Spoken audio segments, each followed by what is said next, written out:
kiddos, we are going to start this semester off with doing realistic drawings. Realistic drawings are when what you draw looks real. It is non-fiction. It comes from observation and it really looks like what you're supposed to be drawing. So we are going to use these directions to learn how the shape of a tree, what the shape of the tree is, and then we're gonna use bumpy line and lots of different colors to color them in. I'm going to use some probably crayons to color these in. So yeah. I hope you like what we do.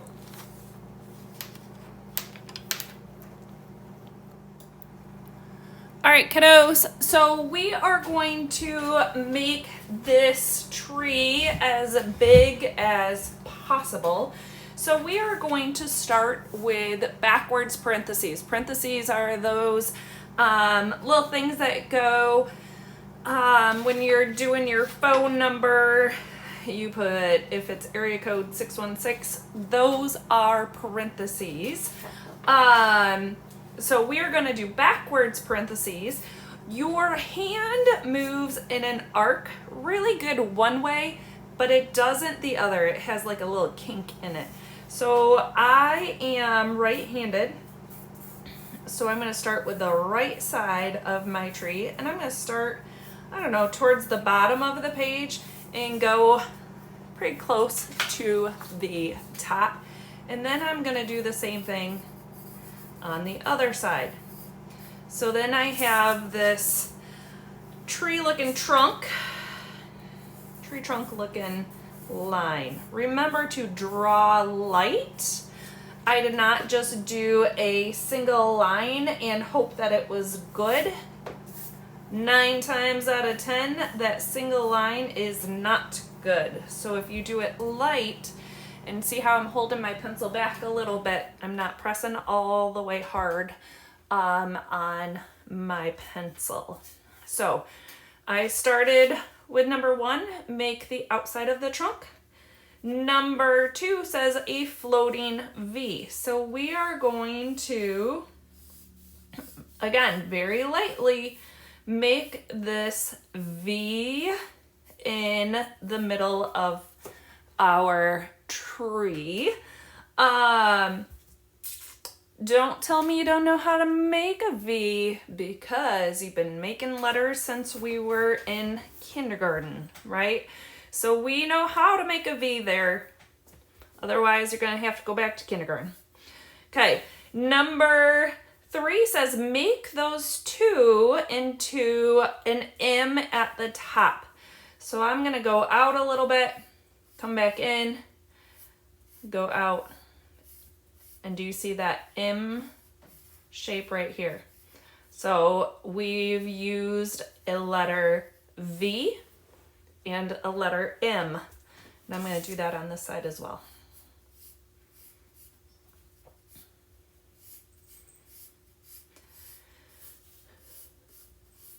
Tree branches get thinner the farther away from the trunk they get, and the farther from the ground they get.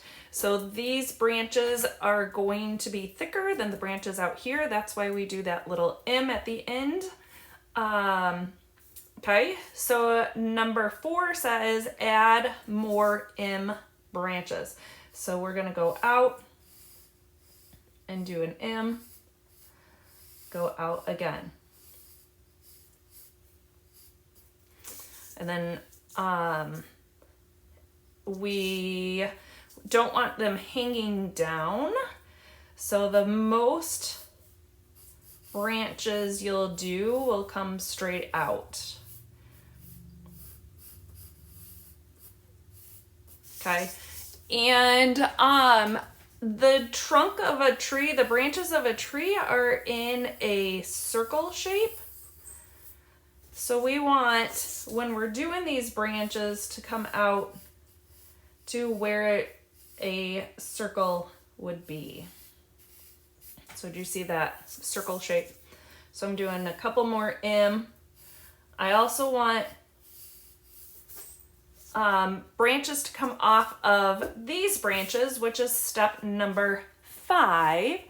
So now I'm going to make branches off of branches. And so these are going to just keep getting smaller and smaller. And I'm just going to fill up all this space with M's. And they can even go behind other branches. So branches off of branches.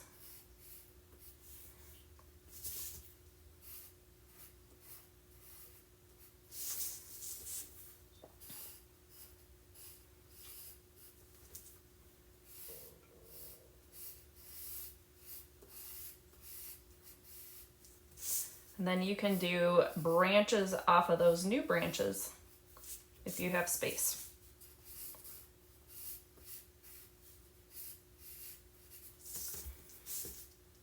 So this branch will then have an M. This branch.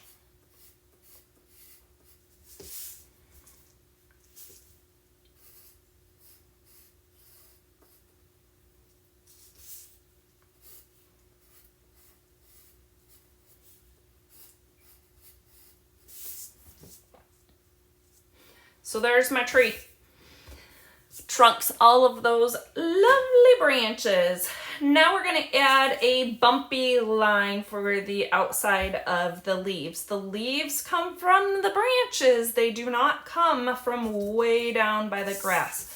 So where I did that really light circle line, now I'm gonna kind of make it into a bumpy line. Bump, bump, bump. Going all the way around.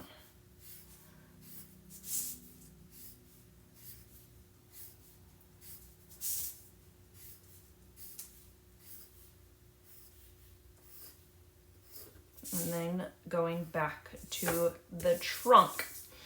Now we want to add a horizon line. The horizon line is where the ground and the sky come together. When you crash into the trunk, you stop. When you have the horizon line, this is all ground, this is sky, and you can't see through the tree, right? So we can't have the horizon line going through the tree because we can't see through the tree. Okay, and then I want to put a light source, the sun. Later this semester, we'll learn how to color according to the light source. Make this a little bigger here. And then number 8 says add details. The more details, the better. Remember, nothing grows out of the horizon line. This is the farthest point possible you can see. So we cannot have more trees growing out of the back. But if you want to add clouds, you can add clouds. If you want to add flowers, you can add flowers. If you want to add, this one has a little owl in the tree. Some of my kiddos have put birds in the tree. They have put squirrels in the tree. Whatever you want, it's up to you. Okay, and then we are going to Sharpie, or if you have a black Crayola marker or any kind of marker, doesn't need to be Crayola. That's just what I have in my classroom, so that's what naturally comes out. And then we're just going to use that black marker, black pen, to outline what we have.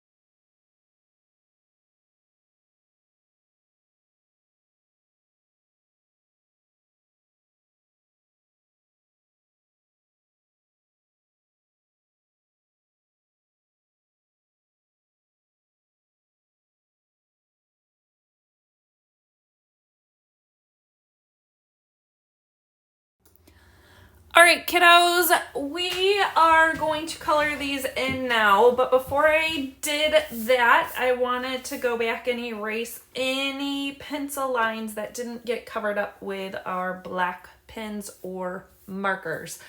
I am going to, excuse me, I'm going to use a whole bunch of different coloring techniques with you guys this year. Or the semester. So when you look at a tree trunk, you do not just see one color trunk. So we are not going to use just one color in our branches and trunk. So we're gonna start maybe with a darker crayon, brown crayon. And I'm just gonna go make these little lines. I'm pressing a little hard. I don't want to press so hard because I don't want my crayon to break. But I do want this to be able to see through when we use other colors. So I'm just gonna do a whole bunch of little lines in the direction that the branches are growing. So I'm not going to go like this because your branches go out away from the trunk. So my lines are starting by the trunk and going out.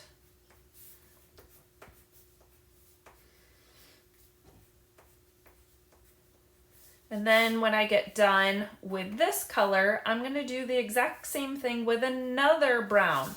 Now, if you only have 8 crayons, it's going to be a little more difficult to do this. You could use a black in here. You can use white in here. Maybe a little red, maybe a little yellow. But the majority is going to be brown.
And I'm gonna go back with a normal coloring to get all those white spots. So I'm using, this is the 4th color I'm using. This is a work of art. It is not hurry and get it done. We are learning how to use art materials in a more artistic fashion. I know you guys all know how to color, and I'm happy that you know how to color, but instead of just coloring like a normal coloring book, we are making these into a work of art. It will take your projects to the next level. Yes, it takes a lot of time to do this, but it is so worth it in the end.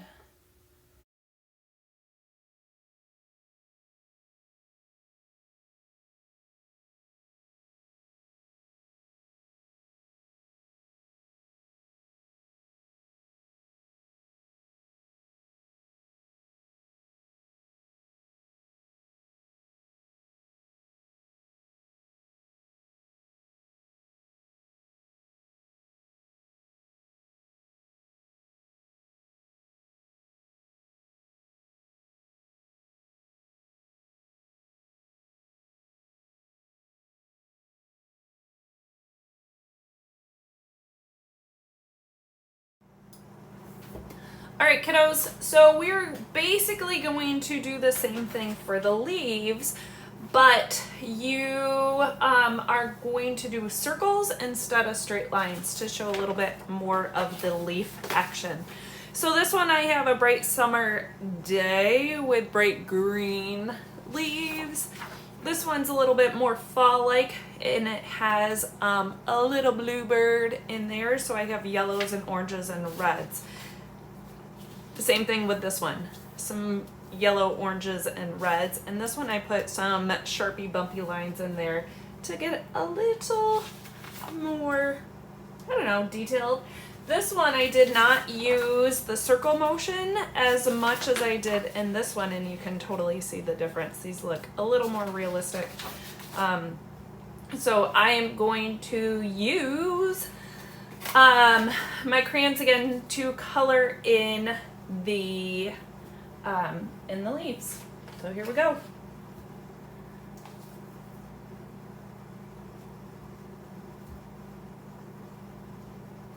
Itty bitty loop-de-loop-de-loos.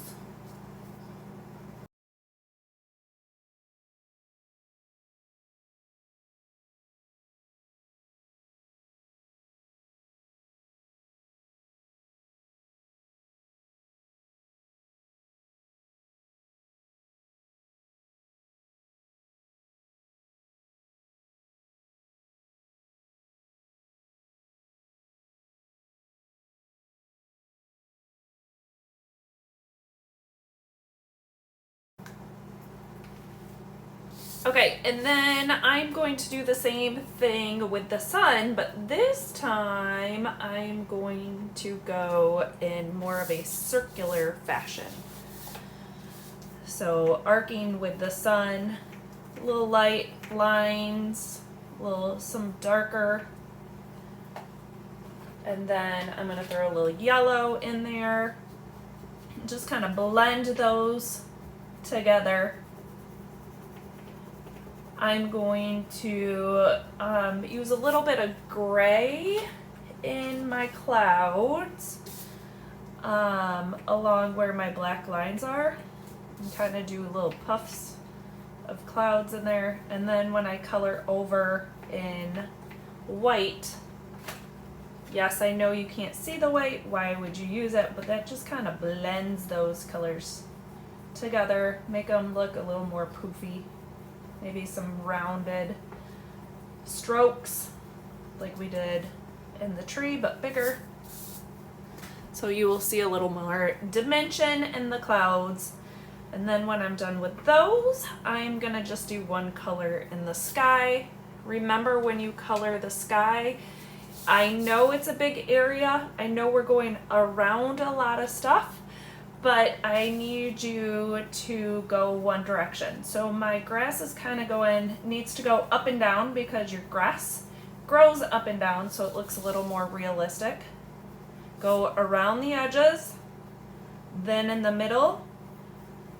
And when you go in the middle, I need you to go either side to side the whole time or up and down. When you go this way and then this way and then this way, you miss a whole bunch of spots and it looks messy. So the better we are at coloring, the better your picture is going to look.